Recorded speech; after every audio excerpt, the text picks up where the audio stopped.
Guten Tag and bienvenidos, and welcome to another edition of Über Cinco, the podcast game show where we deep dive top fives. My name is Nathan Henenfent. I'll be your host for today, where our contestants will reveal and defend their top 5 ways we should celebrate America's birthday.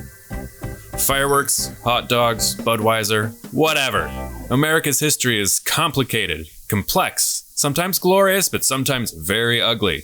We are here today to get real with our celebrations. I don't want to hear cliches. I want our contestants to speak from the heart and celebrate gluttonous American excess or something. Our first patriot today is the man who loves to exercise his right to vote so much that he voted 10 times in Nevada, Arizona, Georgia, Pennsylvania, Michigan, and Wisconsin in the last presidential election, Brian Ernst. Welcome, Brian, my fellow citizen. Oh, God, the amount of air miles I got this season. It was so great. I think I broke a couple of records, but wait till the next voting season when I use them all and gain even more. I did the smart thing and just voted 100 times by mail.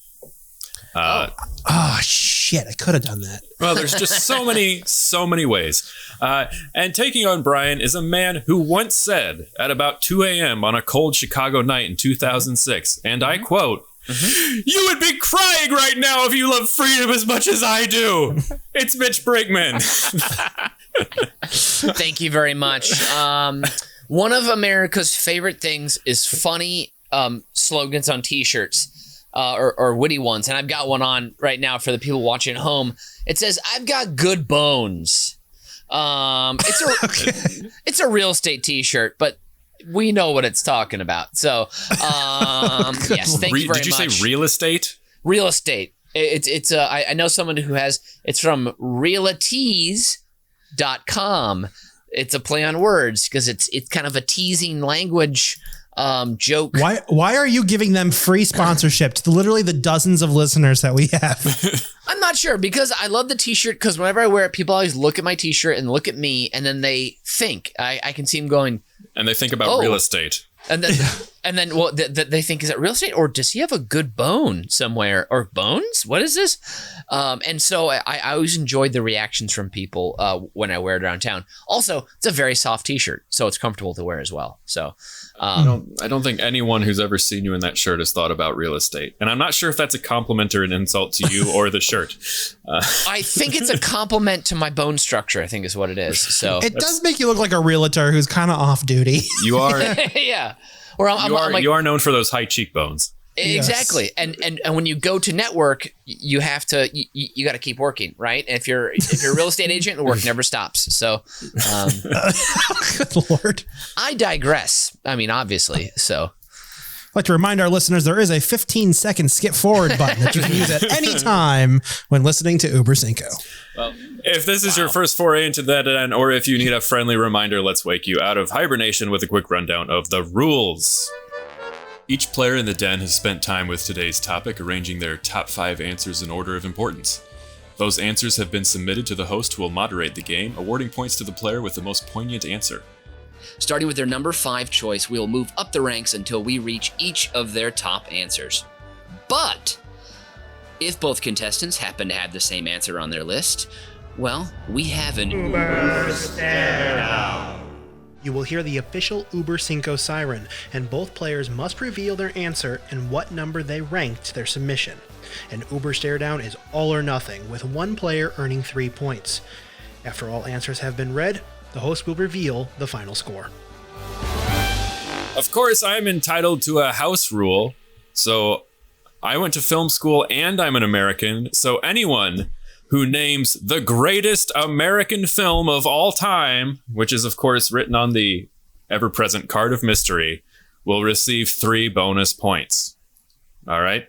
Didn't you go to film school in was it London? Don't you like London? Isn't London like your town or whatever? I also went to undergraduate a university with you and majored in film, so I believe you should remember that. Yeah. Okay. Yeah. Okay. All right. We were literally roommates, but anyways, I understand it was a long time ago. No, I remember. All right. I remember. A lot of cells dead from that time. Yep. All right. Please remember you can join in the fun. Head over to bizbear.biz if you've got a topic or Fast Five. Send it our way. Don't forget to stick around to the end of the show for my very special interactive Fast Five, where I will rattle off a definitive list of the top TV neighbors as interpreted by me through the art of haiku. All right, Brian, you won the pre-show firework fart lighting contest, so you can go first. Yeah, baby. All right. Number 5. Way for me to celebrate America, or way we should celebrate America every year, is to give everyone a new gun. Oh, but wow. Each year the guns get worse. All right, this is the caveat. Worse in what way? There's a lot of ways that can go. Older. They get older and worse. That's how it goes. So now we give the gun nuts something to be excited about in the beginning of this, because they didn't read the bill. So they weren't aware that each year that we'll be giving them less expensive guns. And they also didn't see the asterisk that they can no longer buy guns. So these are all government appointed guns.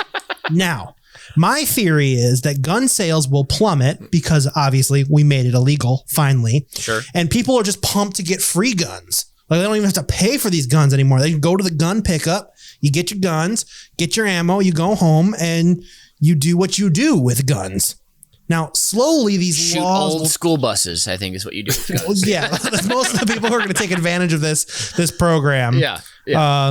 It's going to be real hard to get the libertarians on board to have them deal with government issued guns, but we'll get there. Yep. Now, slowly over time, the laws are going to change.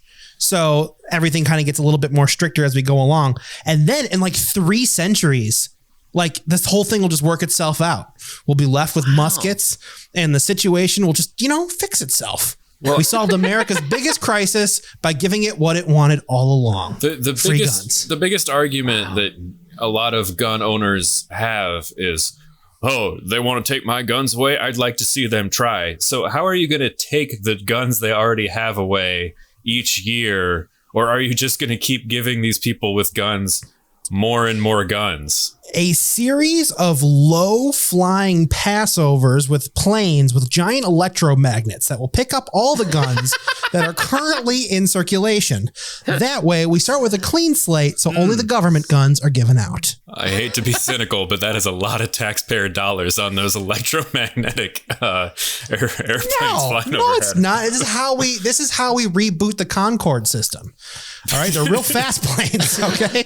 What about every responsible gun owner, which the majority of us NRA members are, when we have our guns locked in a locker?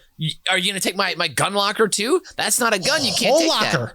Whole locker go. Oh my gosh. Boom. You should have read the bill. You should have read the bill before you elected whatever party you didn't want in office. Also, you know what? Give me a 1977, Glock over a 2018 Smith & Wesson any day of the week. All right, that thing does not jam. It will fire no matter what, underwater, under duress, pouring sweat onto it. Doesn't matter.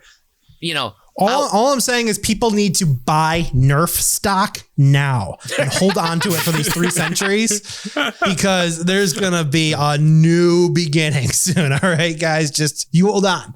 Your grandkids are gonna have a hell of a time. So what's the first gun you're issuing?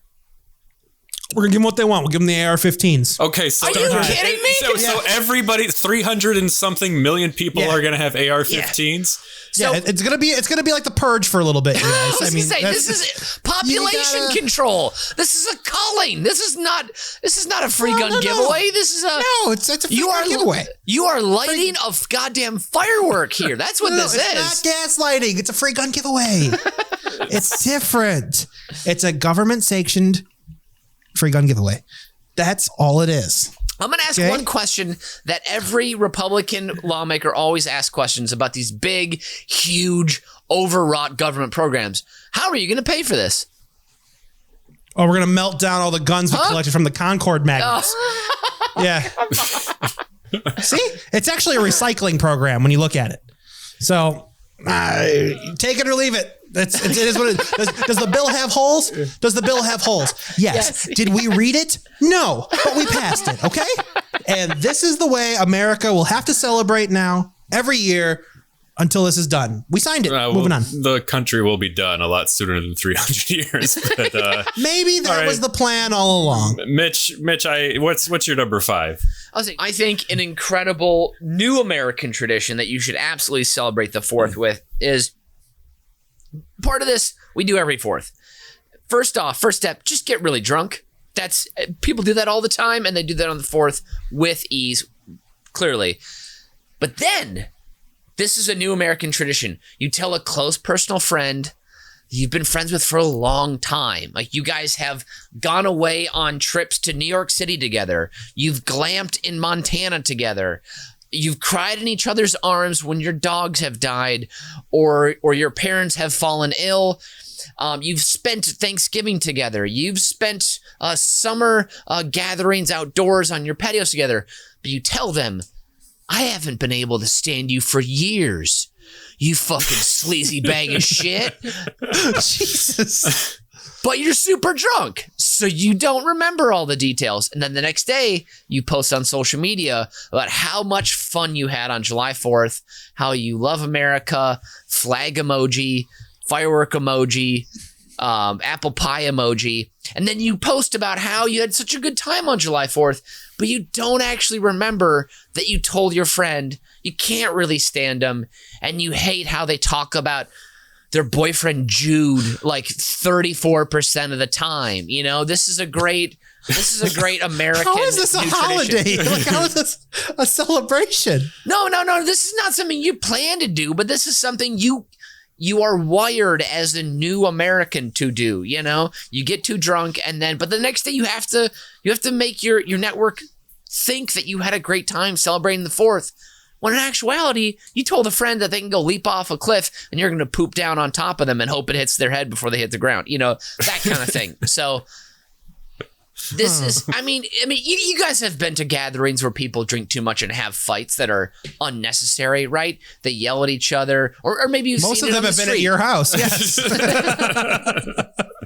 Yes. So then you maybe have seen it before. Maybe out of my guess, not for me. True. But yeah, so this is just, I mean, this is not, this isn't something you necessarily plan to do, but this is how you end up celebrating the holiday here and there. You know what I'm saying? So, and if this doesn't work, I just thought of a game I've played before on July 4th. It's very fun. You stand on a roof with your friends, you space out as if you're social distancing, at least 6 feet apart. You have a giant bucket of water balloons, and you just throw the water balloons straight up in the air and no one can move. Last person to not get hit by a water balloon wins the game. There it is. So that was just something I came up from the top of my head. So yeah, we could tell. Yep. All right, Mitch, what is specifically American about this plan? I just think that it's very American to drink too much and to have friends that maybe you don't really actually like that much. But then also you have to post about it on social media the next day about how you actually had a great, 4th of July. So there's some inner turmoil in your soul, aka the soul of America. But the next day you try and paper over it, with some good words and some nice photos and some platitudes, I guess. That's my number 5. So, Brian, I am really worried for you and me on this 4th of July and what you're going to say to us. Don't worry. That was my first concern. And then my second concern is, when do the guns come in? I will be states away on July 4th, so I won't even... You got to make it more American. Even get to see you guys. What's more American than getting too drunk and having a fight with one of your loved ones? Sounds a little Parisian to me. I feel it's very universal. So I'm gonna score this one out, Mitch. I don't understand what's unique to America about this, and it also makes me terrified of. You and I have been to several 4th of Julys together. I assume we might in the future, and I'm just going to be nervous going into every one, so I can only give you one point. No. You're good. You're good. You can give me 2 points. You can give me 2 points. That's exactly what you would say to somebody who would pull this on. Nathan, buddy, you're good, buddy. You're good. The mind games. No. Well, luckily for you, Brian's getting 0 points because I just... Yes! That went off the rails. That went off the rails and scared me more than anything I've ever heard on this show. Because you guys asked questions. If you wouldn't have made me improvise, it wouldn't have gone so far off the rails. All right, Brian, it's time for your number 4. All right. I feel like this is uniquely American because it's something that we already do on the 4th of July. We're going to take it one step further. Okay. This is a televised buffet eating contest that doesn't end. Freudian slip, doesn't end until someone dies. Oh, so my God. Now this is like the Running Man for a new generation. No, it's actually the Nathan's hot dog eating contest meets the Hunger Games. Oh, here we go. Nathan, stay with me because this is for you. Were they hungry during the Hunger Games? I never saw those movies. Not really. The whole population was hungry. Oh, for murder. Okay. The whole population, and so they were fighting to see who could actually represent. Yeah, I'm not explaining this. Our listeners have seen the movies. Whatever. Again, this is another long game here because soon America will eat itself to death, but it's going to take a long time to do that. But once everyone finally gets sick of this and enough Americans have died, Nathan will once again be able to reclaim his name from the hot dog empire. This ends the empire reign that gives Nathan his name back and an even bigger way to celebrate the 4th as his rebirth, his renaissance. Nathan, the Renaissance Man, every 4th of July. Well, I do appreciate this because, as Brian knows, but our listeners may not. Utter bullshit. What he just said. The Nathan's hot dog eating contest is my least favorite thing that has ever existed in the history of the United States. I mean, aside from things like slavery. I was going to say, you want to re-amend your statement before it goes out to the public? But I hate that contest. It's disgusting. It's gluttonous. And imagine that being, we're a wealthy nation and that is broadcast to nations where food is scarce. And we're just throwing in our face that we have so much food that we can just shove it down our faces for like however many minutes at a time and then puke it all up because it means absolutely nothing to us. I think you're proving my point, though. What's more American than that? It's too American. Yeah. It's like looking in a mirror, huh? Not great. We're forgetting that you get your name back. Nathan, you get your name back. That's what we're taking away from this number 4. I'm very confused. Mitch, it's over to you. Yeah. Mine is an American skill more should have, and that is being able to speak about your country, United States of America, USA, baby. Woo, number 1. And really hit on the most important points. This is a skill that any American who wants to consider themselves top flight or all-star or truly great, should be able to nail here about American exceptionalism. And here are my 3. Guys, you ready? So ready. Who went to the moon? Supposedly. We did, motherfuckers. Okay. Who created a live chopper crime feed to the delight of millions and continues to use it to this day? We do. And who brought back the Ford Bronco after nearly 30 years in hibernation? We have. America is pretty fucking awesome, folks. So don't fuck with us, all right? Thank you. That's my number 4. The Ford Bronco's back, baby! I didn't even know You're about welcome! this. American ingenuity! American exceptionalism! American commerce! Woo! Here we are! Let's go! And the live chopper newsfeed. That is the best thing ever. It's got some dark history behind it, but there's nothing better than sitting in a bar in LA watching a car chase, start over near the ocean and finish off like in Hollywood, maybe the car goes by the bar you're sitting at, but the whole time you're watching on the boob tube, this person giving the hang 10 symbol from the convertible as they're shooting their gun in the air and evading the police just so. I mean, nothing is more American than that. It is just chef's kiss. You know what? For the crime chopper. Love it.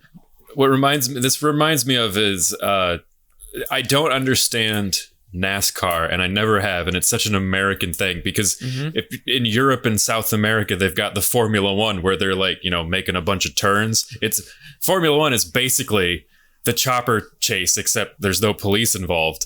But then NASCAR, for some reason, America has decided the most boring possible version of this is going to be a really popular sport. So I'm with you. I would much rather watch an actual car chase than NASCAR.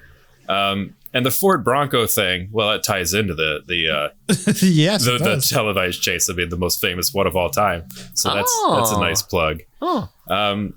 Yeah. So I believe this is a great the just shouting American exceptionalism in like 98% unironic manner is so very much within the fabric of our country to our detriment probably worldwide, but it does feel good just one day a year to just be like, yeah, baby, like, yeah, we did it. We invented the McRib, sort of, or like invent is a strange word to use for that, but the McRib is an American thing, so I can get behind invented this. is the right word. Yeah. Fabricated, I don't know.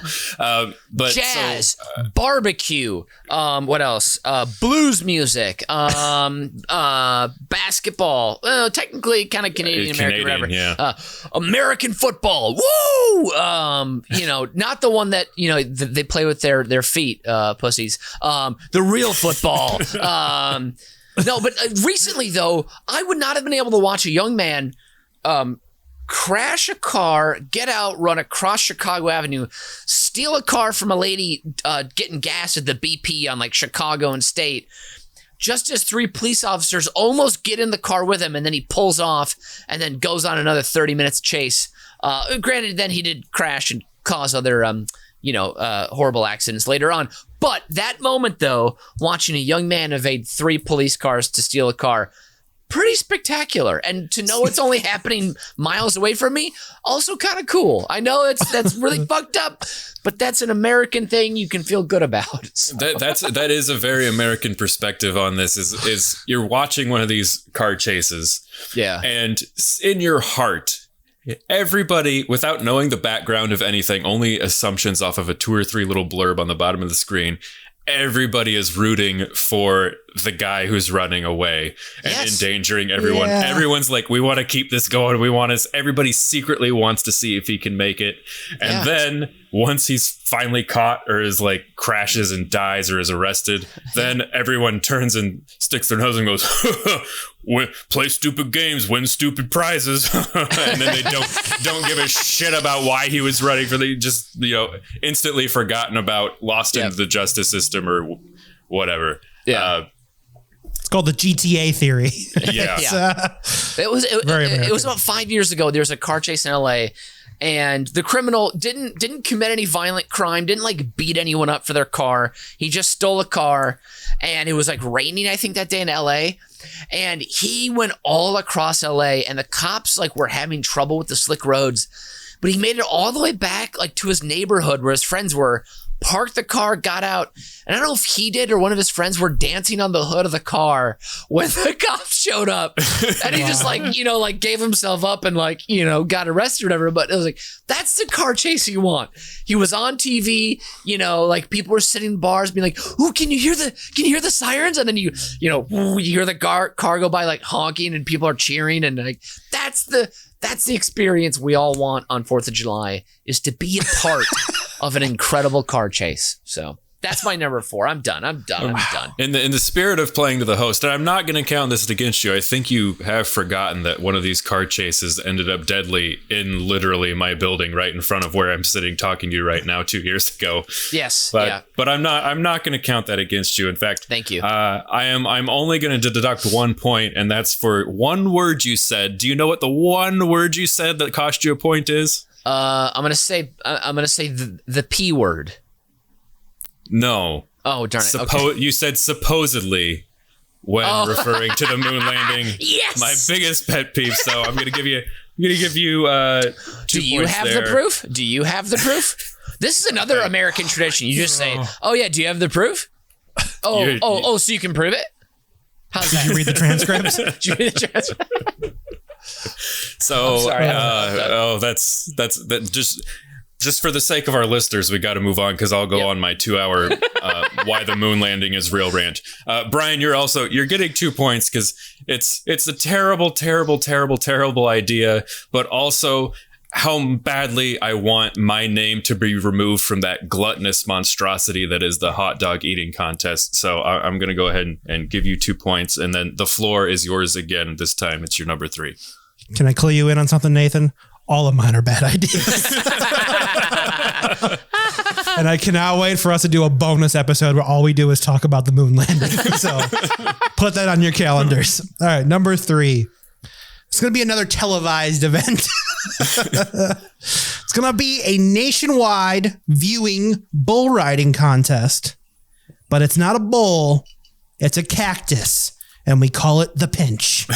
It's a reality show every 4th of July where everyone jumps on a cacti and rides it for as long as they can. Now, cacti feels southwestern and deserty and gives off real cowboy vibes. Very American. And the fact that it happens on the 4th of July, even more American. And it's the dumbest thing we've ever televised. What's more American than that? Now, there's 2 ways of approaching this. We can either make this like a televised punishment where the only people who compete are felons, and the longer they last, they get time off their sentence and they get released for free. Or we treat it like a strongest man competition. How many people can take the most freaking spikes in their ass? And like the guy who's like purled over in the corner basically looks like a tumbleweed of spikes at the end of it. He's the winner. He can barely raise his hand. He's the winner, and he goes home as the pincher every year. Boom, there's a new pincher. So that's my number 3, The Pinch. I have a follow-up question and a follow-up point to make because I love this. And there's a little game I like to play. And this is one where it's endless hours of entertainment because there's almost no wrong answer to this question. Almost anything you say will make me laugh. And that is, if you were with your friends at the Pincher or whatever, everybody that you know is there. And then we've all got a beer in your hand, a Budweiser, because it's 4th of July.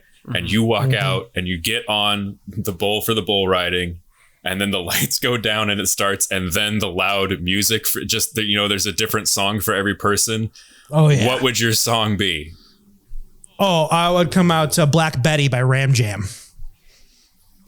Now just picture yourself and then picture that song. I love that. See, I would want to like almost anything make like It's My Life. Like you get on there, and then out of nowhere, bow, bow. Or like, yes. Or like here comes Rhinestone Cowboy, or Oops, I Did It Again. Like almost anything. If you see your friend on with any song on a mechanical bull, you're gonna laugh. So let me put it to you this way. I walk out to the instrumental guitar solo at the beginning, and then I mount the bull. And as the lights dim, they come down. It's when the lyrics hit. That's when the lights come on and my bull starts. Now, if that doesn't give you goosebumps, you are not an American. So, boom, baby. Mitch, what would your song be? If I were invisible,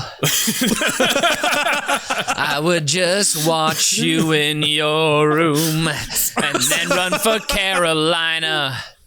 Senator seat for you. Oh, if I were invisible. All right, gotta cut you off there before we have to pay royalties. Too much. But like, can't afford that.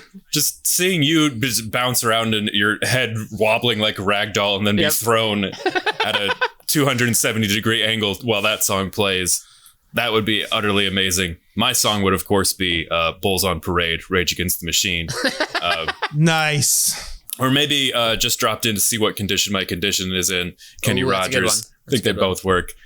Anyways, I love this one. Mitch, you got a tall order here to match up to that one. What's your number 3? I think mine's pretty fun. And it's called The Melting Pot. And I'm not talking about the chain fondue restaurant. Oh, man. But also, here's an idea. Why not call it fondue? right? Isn't everyone else just approaching it with a bigger smile on their face?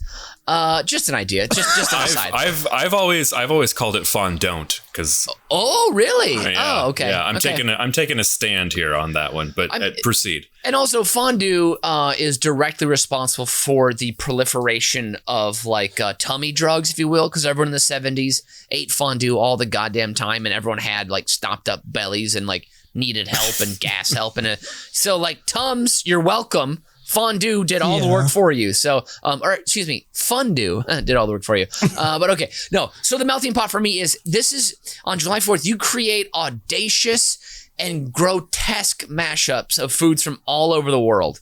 We touched on this talking about Cheesecake Factory, but this I'm going even more global here because America is the true melting pot. That is our strength. That is our spice. That is our flavor. Is that we have people from all over the world. You go to New York City, you can see it live on the subway. It's incredible. So we're talking, I just ideated a couple dishes here. Just let me know, would you guys eat this? Would you nibble it, or would you slap it away? Okay, 3 choices. Eat it, nibble it, slap it away. Okay, here we go. It's a classic party game. Yeah, of course. Yeah. Yes. Here we go. Number 1. I've got 5 choices here, and we'll just do them quick. Teriyaki turkey hamburgers with Russian dressing and chipotle peppers served with mushy peas and tortilla chips. Brian? I think I'd slap that down. So bad. That's bad. You'd slap it away. Oh, I thought you meant like slap it down my gullet. That's a good thing. Okay. All right. You know what? It's just changed. Slapping it down your gullet is number 1. A nibble is just and then light it on fire is the bad one. Okay, so you're slapping it down your gullet. Nathan? I'll slap it down. Yeah. Nathan? Yeah, I'm slapping that one down. You're slapping that one down. I would go for it. Amazing. Yeah. Okay, here we go. Number 2, Jerusalem salad balls dunked in McDonald's secret sauce. So Jerusalem salad, deep fried, dunked in McDonald's secret sauce. What country is Jerusalem in? Is that in the USA? Jerusalem salad is cucumbers, tomatoes, onions, and is it za'atar, some kind of spice, something else. But it's like we grow those things. It's a I'm lighting it on fire. No. This is a global. This is global. It's coming from everywhere. So I'm lighting it on fire because I don't want deep fried lettuce. Okay, fair enough. I'm lighting it on fire because I don't want lettuce. Got it. Okay, easy. Yeah. All right, here we go. Moving along here. Okay, tagine oven chicken wings finished with saffron honey sauce. Slapping it down. Oh yeah, I expected that one from Brian. I'll nibble. Oh, a little nibble. Okay, here we go. Nibble. All right, hot dog borscht. Slapping it down. Yeah. I think I'd have to do a nibble with a movement into the slap down. All right, and here comes the last one. Ricotta and green olive flatbread pizza with za'atar and cucumber panzanella. Burn it. Burn it down. Burn it. I was hoping I was going to warm you guys up and you'd slap that one down there, but I guess not. Oh, it's tried to smuggle it in. It's a valiant effort. Thank you. I mean, so Mitch, you're going to get 2 points. I love the idea, but you just reminded me and Brian of one of the most traumatic moments of our lives when we let you order the pizza and those were the exact ingredients. So 2 points. Quick question. Did you guys have a private conversation that day away from me to talk about like what I had done? We absolutely did. Yes, absolutely. As soon as you left the room, before the pizza had got there, we looked at each other and we're like, what the fuck did we just do? And we vowed to never let it happen again. That's hilarious. Okay. And cool. Then Brian, I love the bull riding thing. I'm not crazy about the whole cactus thing, but I now want the 3 of us and some of our compatriots to go bull riding and have fun on the jukebox. So you're gonna get 3 points there. And then Brian, it's back to you for number 2. Number 2, this is another way similar to my number 5 of how to weed something out, how to get rid of it. So every year there has to be a televised legal battle. This could be on C-SPAN. People don't really need to tune into this if you don't want to. You really just want to hear the result. Sure. That's the sort of that thing what it is. But during the 4th of July, lawyers must gather and they have to defend the Pledge of Allegiance in this annual televised debate. And if it gets to a year where we can't make sense of why we do the Pledge of Allegiance, it just goes away. I'm thinking this lasts like 2 years. All right. And then we get rid of the pledge real quick because there's nothing more Nazi-esque than us Americans getting up as preschoolers, putting our hand over our hearts, pledging our allegiance to a piece of cloth and to God for no reason whatsoever in a church and state separated society. What is this tradition? How did it come to be? God, the 50s sucked. All right. Yeah, so that's all I got to say. Starting your day off by talking to an inanimate object as in unison is an extraordinarily bizarre and antiquated idea. And the rest of the world, they have no idea why we do it because it doesn't make sense. It is extremely antiquated. Let me ask, through what grade at your school did you actually say the Pledge of Allegiance at the start of the day? I feel like it was through fifth. I feel like we didn't do it in middle school. Mine was 6th grade. Yeah, that's about the same. That's about where it was for us. Although there was like, this is sad but true, but there was like a week after 9/11 where we started doing it again, and then it was like after a week, everybody, and it was just that just leaves a bad taste in my mouth to even think about because it was like everybody's heart was in the right place, but then it was like that's uncomfortable. Hey, what a fun podcast! Woo! Buckle up, boys. I mean, we're getting deep. I don't fully understand talking in unison to a thing. It's a thing. It's just a thing. But also pledging allegiance. It's so like I don't know, like from the Crusades. It feels like I'm a weird knight pledging loyalty to some crown of some kind. It's so like it sounds just its title is very anti-American. So I think it would be very newly American to make this a holiday and try and get rid of it every year. Well, yeah, I mean, I'm not saying that there's not a place for, you just have some respect. You don't need to be disrespectful about this or anything. It's just it's just you just don't need to do this. Not this fantastical element to it. You can. The flag's already hanging outside. It's there. It's cool. Got it. Moving on. Right. I'm struggling to find humorous replies here. When I can't come up with my own, as usual, I will revert to quoting The Simpsons. My favorite Simpsons moments before Homer fights Drederick Tatum, Michael Buffers does the "let's get ready to rumble" or whatever, and the crowd goes wild and then it quiets, and they just sneak this line in. Due to popular demand, we will forego our national anthem. Which I actually like. I've never quite understood it, but I don't have a problem with it outside of before basketball games, we'd play the national anthem and like it was like we do the warm up, we're playing AC/DC Thunderstruck. I'm like, okay, I'm working out the nerves, I'm getting psyched, I'm getting ready to go, and it's like, okay, now let's all stand still and silently in a gigantic room for like 90 seconds or something, and it was like all the nerves and anxiety just came flooding back in. It was nothing against the song or whatever. It was just like the ritual of it was like it just felt so poorly placed. It sucked the air out of the room, and it made me want to start peeing my pants again because I was so nervous. It was really weird with all the Canadian teams you played in Roseville having to sit for the second anthem. It was extremely uncomfortable. A very bad record against those teams. Well, we invented this, eh? All right, Mitch, let's have your number 2. Sure. My number 2, pranks. Americans love pranks. Case in point, America's Funniest Home Videos. Impractical Jokers, Punked, Jackass, just the internet in general now. The internet. Yeah, like, so, the whole thing has been a prank. Like, the joke has been on us since the early 90s. I mean, yeah, for sure. All those lovely pranks on YouTube where people go up to other people and, attack them, and then they say, yeah, that's a prank or whatever. Or like, drop mustard on their new kicks and then they get kicked and they're like, it's a prank. Whatever it is. But it's a prank. But my favorite ones, there's the classic, I left my hand in the food processor. And now it's just like a macerated pool of meat and blood and bone.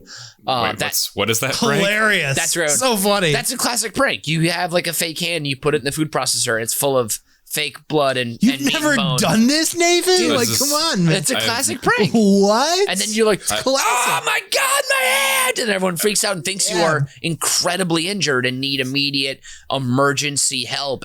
But you're fine. And then you're healthy. You're supposed to do this in front of like your grandma. Yeah, you know? Grandmas love this prank. Grandmas love this prank. That is horrifying. As the best pranks are. I mean, again, impractical jokers. Mom, there's another grown, your mom puts on a wig. So when her young children come down in the morning, they see her standing at the sink. They think their mom has left forever, and a new strange woman will have to give them, their new complexes for life. And I love this prank because kids think their mom just, pulled the ripcord, jumped out the side window, and was like, "Fuck it, I'm out of here." Great prank. If you can pull it off, kudos to you, Mom. This one's a bit of a creepy prank. Okay, I will say this. You say you're going out for groceries or beer, and pizza, or cigarettes, or whatever it is, a new barbecue set or something. But so you leave the house, but then you grab a step stool, you put it underneath one of the windows of your home, and then you just watch through the window. You just watch your family, see how they behave when you're not there. And then this is a great prank because then you bust back in right at the most inopportune time. And you say like, haha, I knew you, ate too many potato chips when I was gone, or I knew you talked shit about me, or, you come in really loud and scare the crap out of them. Again, kind of like the food processor prank, really going for shock value here. But that's major prankage. But one you can do on July 4th, actual thing. Everyone loves barbecues. So you have your family over for a barbecue, of course. And let's say, you get knocked into your grill, and this is, you spilled like your 9th beer or whatever. There's hot coals and grease all over your youngest child. And you wheel around to see like who did this. And you see your little fucking nephew, and he's being too rambunctious. And seriously, like, this is the final straw, Derek. You rip the lime White Claw out of his underage dumbass hand, and you drag him by his now sprained wrist out behind your shed, where you keep the mower and the yard tools, and everyone is rolling with laughter, back at the barbecue as they listen to your nephew plead like a beaten serf in the Middle Ages after they've been caught stealing enough for their dinner that night. The only difference is your nephew actually has something to live for, and that's why it's so funny, because everyone finds out how truly untough the little bag of boring is. And just before you plunge the business end of your head shears into his caving chest, you turn on him and you cackle. Gotcha! Gotcha! Derek, I gotcha! And then you return to the party and you tell everyone how scared he was and how thoroughly soaked his cargo shorts are now. And then you open another beer, knowing you've pulled another classic American prank, and you are the new prank champ, So pranks, man, love them. Got to do them if you're American. July 4th is a great time to pull them out. The amount of therapy bills that are coming your way. It was a very meticulously thought out plan. I won't deny that. Also, prank therapy is incredible. Just like hire a therapist to give them terrible advice. Hilarious. Oh, that's It's hilarious. All right, I think you literally just pitched a great comedy, a dark comedy that we're going to have to outline after we hang up tonight. We're going to have to get the whiteboard out. Yep. So for that, you're going to get 3 points. I think you might have just made us millions of dollars. Yes. And Brian, I'm going to give you 3 points because even from age 5, I was very perplexed at why we were talking to an inanimate object. So we'll give you a full 3 there, and we'll move on to your number 1 choice of how we should celebrate America. Also, let me just remind everybody that nobody has mentioned the greatest American film of all time. So there are bonus points to be had. Just let me remind you. I'm pretty sure I've talked about Space Jam plenty earlier on in this podcast. So, okay. All right. My number 1. we retool all elections to be annual. All right. But they're run like a draft. Okay. And now picture us in a world like Idiocracy. We all turn on TV and these politicians are just vibing for us, blah, blah, blah. But everything that they have to say has to be like legit good stuff. Because the new rule is we don't elect politicians with pre-existing conditions, meaning that they have bad voting records, are caught lying, are horrible people, or are hoarding money. They are not eligible to vote. So the people who have to actually be there and earn like everybody rooting from like the crowd has to be their fan, but for like legitimate reasons, not because they're cool or they're just charismatic. They're like, oh my God, did you see that? I'm voting for Stephanie What's-Her-Face because she's going to get me that free healthcare. Woo! But that's what we get excited about. It's like we've had to turn it into a stupid game for Americans to finally be in. And then you get to call in to vote, just like American Idol in the early 2000s. That's how you vote now. You can text, you can call, you can mail if you're old. We'll allow it. But it's a one-day major event. And it has to happen on July 4th, you guys. That's what makes it extra American. Wow. This would be great. That's what I have. So basically, our entire political system becomes, instead of a 2-year-long reality TV show, a one-day reality TV show. Correct. See, it's shorter. I'm okay with that. You can drink during it. You can drink during it. And now here's the cool thing. Everybody who ran a campaign and raised money, if they lose, they owe it all back to the government. Whatever you raised in your campaign, if you lose, you have to donate all that money. You have to match it and put it in the bank. Boom. I fixed America again. In that case, if you have to match it, then you're only going to have rich guys. Only rich people run. So that's basically how it is. Don't worry. There's a bunch of bylaws that I'm not going to bore you in, like my number 5, that stipulate that there are certain caps that can be made and blah, blah, blah. It's all been worked out. You just got to trust the system. Okay. All right. So is this a one and done scenario? Once you lose an election, you're never coming back. It's like because you don't see people on like American Idol or The Voice or America's Got Talent, like you don't really see them come back unless if it's for a special episode. I think it's going to be more like Shark Tank rules. Like you can come back in a couple of years if you got a better idea. All right. We won't completely rule it out, but it's kind of instituting term limits from the start. And I kind of like that. Interesting. Good amendment, Nathan. We will add it. Wow. Boom. Well, Mitch, I'm glad I could contribute to your opponent's answer. Sorry about that. You son of a bitch. Okay, so I'm thinking about this, and so it's on July 4th, and so there are no polling places. You can only mail in or text or call. Can you tweet? Yep, it's all from home. Can you tweet your vote? Sure. Yeah. Okay. All right. Well, see, what I was thinking about is that in Australia during their elections, they have sausage sizzles. So people, they set up giant, flat tops at every polling location. They make some sausage. Could sausage be a part of this whole? Sausage could definitely be a part of this, but it's delivered to you prime, and Jeff Bezos just pays for it. He pays for the sausage every year. Oh my God. So everyone gets the sausage, but Bezos pays from the moon or wherever he is, and whatever. As long as the check clears, everyone gets sausage. So first man on the moon, Jeff Bezos. Yes. As he's known in Mitch's apartment. Yeah. What's very strange is somebody said a fact the other day that I never thought of. Is we that whenever the first because the asteroid belt? Shut up. I think it's people who are born in 2000 or 2001 are the only people to have ever existed where not all human beings were on Earth at the same time. Like when you think about when we had the space station, there's been a time now where some people have been alive where not all human beings have been on Earth. And that's pretty freaky. Huh. So I'm going to drop that little bit of knowledge. I was saying, all people were on Earth at all times up until when do we last? 2000. That's when we all be their whole lives. Or no. Humans have not always been. I mean, what was the first year when someone could have been born when not everyone was on the planet at the same time? Well, that would have been in 1969 when we were on the moon.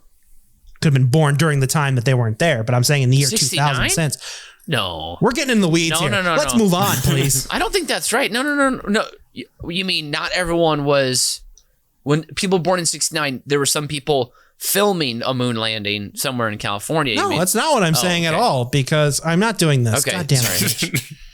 Go eat some ricotta and fucking green olive pizza, you fucking weirdo, in your goddamn prank shed while you're filming prank things. Prank shed. That's a great idea. Place to keep all my rubber chickens and whoopee cushions and prank shed becomes saw shed real quick. Well, it's tough to cut off someone's head with a rubber knife. I have to tell you, but oh my God, we are in the weeds. Yeah, all right. Let's see what Mitch has to say for his number 3. Sure. My number. Let's actually let me first back the SUV up about 2.5 miles. We'll get back on pat. Okay, now we're ready to go. There we go. Oy. We're not going to keep that whole moon bit in there. Again, let's remind the audience there is a 15 to 30 second skip forward button that can be used at any time. Okay. My number 1 is a very current and or quarantine-esque way to celebrate America. And this one I call Everyone's Been Telling Me That. That's the title of this one. So you gather your favorite salty snacks, Bugles, Sun Chips, Kettle Chips, Smart Food Popcorn, Cheese Puffs. You pair these snacks with delectable cold drinks. You got your sodas, your oat sodas, your lemonade, perhaps, yada, yada, yada, yada, yada. Then you plop down on your couch. You start that sci-fi small town murder detective show that was on before its time. But if you watch it, then just a bunch of your cool friends' references will make sense finally. And you finally feel part of the zeitgeist, But then 41 minutes in about, are you sleeping or are you just lost in a Reddit hole because you've been on your phone the whole time? Wait, who's this guy? Why does he wear a duster? What allegory am I supposed to be getting here? Why did they cast a redheaded woman? Gingers are the worst. What the fuck? Was it to make her stand out? Well, the dialogue is good, I guess, but it's too realistic. I feel like I'm getting depressed along with this time-traveling small-town vampire detective who's finally seeking psychotherapy. So you're like, I don't know. I need to take a leak. So, and then you forget to pause the show and you hear the credits roll while you dry your hands off. Then you refill your drink and you grab another snack as you jump into, The Office season 3, episode 9, because you need some prison Mike right now. And then you finish off your last Bud Light Lime. Your eyes are bloodshot and the snacks have been gone over an hour as Michael's journal is entered into deposition for Jan's case against Dunder Mifflin, season 4, episode 8. And then you save dinner party to watch over breakfast, obviously. Smart. And good night. And that's it. So that is my number 1 way to celebrate America as Americans today. Just watch the goddamn Office over and over and over again. What was the title of your number 1? Everybody's telling me that. It's that show that's really smart, that's been on, was it on HBO or was it on Showtime? Your aunt can't remember, and your friend, Jenny's pretty sure it was Showtime. But then your other friend Darren's like, well, it was on Showtime, but you can also get it on Amazon. But regardless, there's a detective. They've got some depression. They're a little off. Maybe there's some sci-fi elements, whatever it is. It's those shows where you're like, I really need to watch these. But then in the end, you just need to go back to the office again and again and again. That is uniquely American. It is very, very American. And despite you naming the most overrated Office episode, Dinner Party, which I don't understand. I'm overrated? I'm not taking points away, but holy fuck. People say it's the best episode of the show. I'm like, how can the best episode of a show that is named The Office not take place in the office? And that's my argument. We'll leave it there, but I am going to give you 3 points. The first part of the episode happens in the office. Sorry. Okay, keep going. Oh, you understood my point. Yes. But, yes.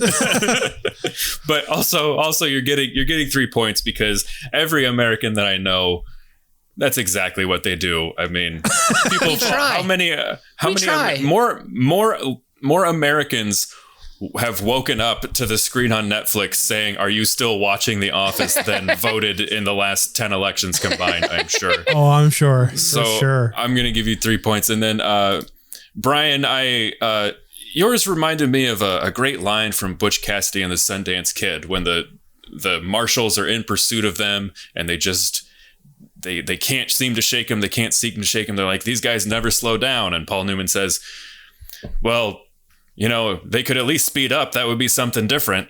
And I like yours because it's a change of pace and I could really use with not another election cycle and shortening it. But I think the results would be pretty much equilibrium. So I'm only going to give you 2 points. And so we're almost to the point that we score. But before the final buzzer sounds and the grand finale of fireworks come to its conclusion, Mitch never made an attempt to say the greatest American film of all time. The Godfather Part 2. Left. Well, it was Space Jam the whole time, so Brian got the 3 points.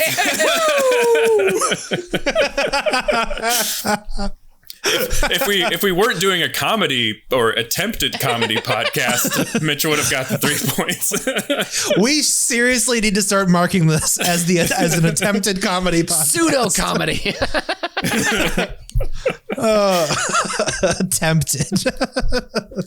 And with that bonus point, or 3 bonus points, Brian did end up the winner at 13-11. So Mitch, you'll have to wait 4 years, but you can start campaigning again in 2. Don't fundraise before that. I'm going to be keeping a close eye on your books there, so don't be cooking them. Okay. And so that will move us on to the Fast Five, which is interactive. Our 2 contestants get to just jump in here. Yes. You got it's TV neighbor haikus. I've described some classic TV neighbors in haiku. Once I complete reading the haiku, just go ahead and shout out who it is. Okay. Have a little fun. All right. Okay. Number 5. Yep. Imparts sage wisdom, though never fully revealed to the man who grunts. Wilson Wilson from Home Improvement. Number 4. Greeted with disdain, worked through snow, rain, heat, and gloom. Nice game, pretty boy. Newman from Seinfeld. Yes. That's right. Wow. Good job. Number 3. 3 backwoods brothers with 2 names and just 1 voice. It was all a dream. Daryl. And? My other brother, Daryl. And? My name is... Larry, Daryl, and Daryl. Larry, there we go. From Newhart. That's right. Number 2. His name was Arthur, but only to Mrs. C. Water ski mistake. Fonzie from Happy Days. Number 1. Married late in life, shamelessly promotes business, always keeps it cool. Bob Vance Refrigeration. From The Office, the most American one we can get. And that's this week's edition of Über Cinco. Joining me today was the man who makes dog biscuits out of charcoal grilled bald eagle giblets. That's me, Mitch Brinkman. And a man who only wears blue jeans stained with apple pie that fell straight out of General Dwight Eisenhower's mouth. Brian Ernst. I'm Nathan Henenfent. As BizBear and JFK always says, let every nation know, whether it wishes us well or ill, that we shall pay any price, bear any burden, meet any hardship, support any friend, oppose any foe, to assure the survival and success of liberty, provided we don't have to leave the couch. Auf Wiedersehen and adios, and God bless America! Let freedom reign! USA! USA! USA! USA! You've just listened to Über Cinco, a production of UBK Studios. Subscribe to the show on Apple Podcasts, Spotify, Stitcher, or wherever you get your fine podcasts from.